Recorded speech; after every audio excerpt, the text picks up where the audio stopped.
Hi everyone, my name's Emma and I'm an 18-year-old innovator from Ottawa, Ontario, Canada. And I'm very passionate about using robotics to solve the climate change crisis.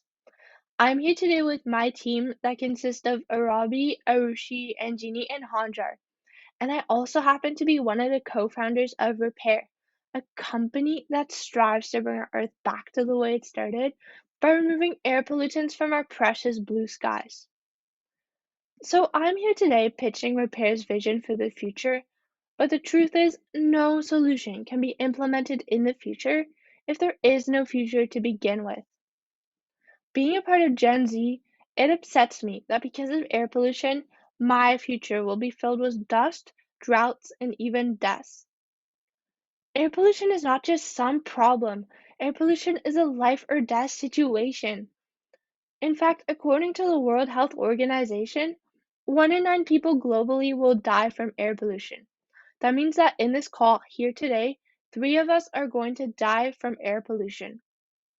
And if that didn't scare you, then think again. Because in India alone, 2.5 billion tons of CO2 emissions are produced each year, which led to 1.7 million premature deaths in 2019. That's why at Repair, we want to create a world where no one is going to die from air pollution. So I present to you Repair's latest invention. Not only does it look like a real tree, it can also perform the exact same functions as a real tree. Our solution uses direct air capture, which is a method of capturing CO2 either from the atmosphere or directly from the air. The problem with this is that it is not cheap. First of all, because direct air capture machines have these fans that use a ton of energy to suck the CO2 into the machine. And they also have this sorbent, which is a substance that the CO2 can stick to. And releasing the CO2 from the sorbent uses a tremendous amount of heat. We're talking temperatures well above 900 degrees Celsius. That's why we carefully crafted our solution to make it more cost and energy efficient than current methods.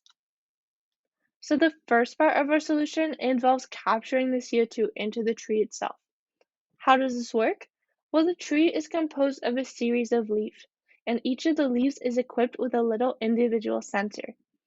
And when the sensors detect that wind is blowing over the leaves, a propeller powered by solar energy will spin in the clockwise direction, which will compress a tube, sucking all those nasty air pollutants into the tree.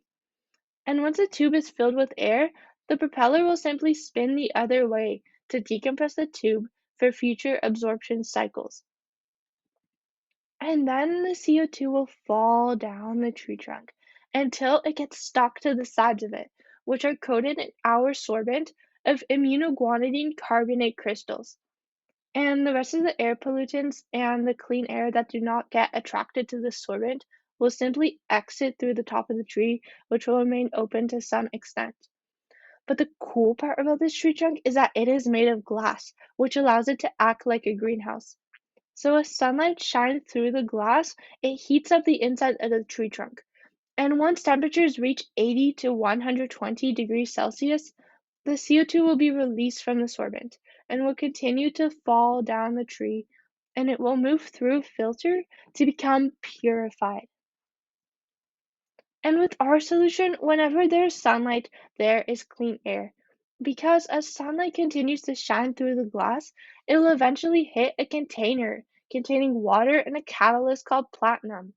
And this reaction will split the water into oxygen ions, which will float up a tube connected to a branch that can be lowered for collection purposes, and hydrogen ions, which will flow down a separate tube, which will lead to a container at the very bottom of the tree so that it can also be collected.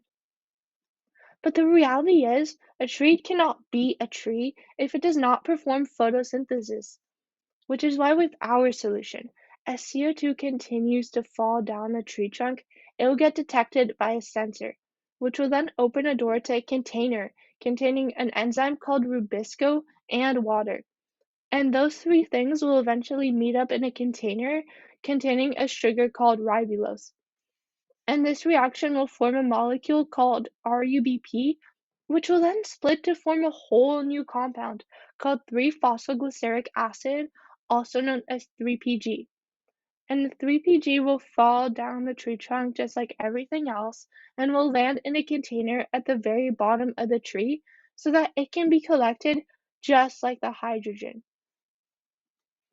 So not only does our solution help solve air pollution, it also produces valuable byproducts of oxygen, which can be used to purify the air, and hydrogen and 3PG, which have many uses, one of them including making biofuels. And a single one of our trees can capture 30 kilograms of CO2 each day, which will allow us to capture CO2 500 times better than a real tree. So, if you are as passionate as we are about solving the pressing issue of air pollution, what are you waiting for? Come join RepAir and let's restore our precious earth together.